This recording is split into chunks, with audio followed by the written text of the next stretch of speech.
Dans ce qui se passe au niveau du Sahel, particulièrement l'extrémisme violent et le terrorisme, il est important qu'aussi bien au niveau des États qu'au niveau des institutions, qu'on puisse leur donner la parole. Mes impressions sont bonnes parce qu'à chaque fois que les hommes se réunissent et qu'ils parlent de la paix, le résultat c'est la paix.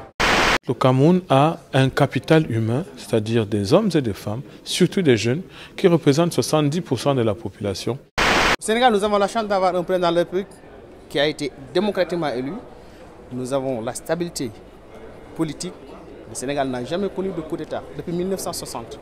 On vient de plusieurs années-lumière. Nous avions ce que j'appelle un écosystème qui ne permettait pas une création facile d'entreprise. Aujourd'hui, on a un guichet unique. Le Relance Export Tour, c'est de rentrer en contact avec les chefs d'entreprise à travers leur présence physique ou leur présence digitale pour leur présenter le dispositif d'accompagnement à l'export. L'Afrique, pour le groupe Altrad, c'est une implantation récente par le biais de l'acquisition du groupe Preciousio en 2016.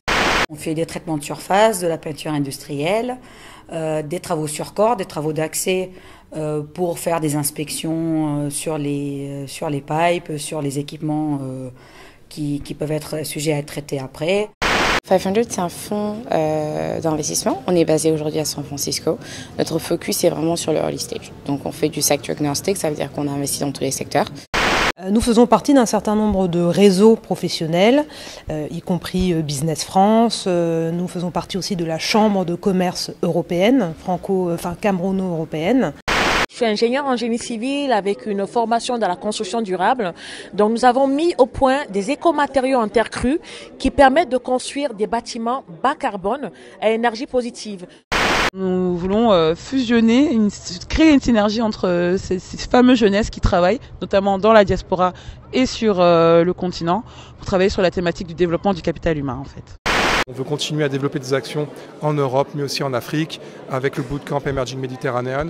Pourquoi pas aller plus loin en Afrique subsaharienne. Donc 2023, nous sommes prêts à nous ouvrir à d'autres écosystèmes. Nos actions sont extrêmement intéressantes parce qu'on est dans une démarche extrêmement éthique et on est dans un nouveau logiciel, si je peux me permettre le terme, dans lequel on veut absolument que la richesse soit partagée entre les entrepreneurs africains et européens.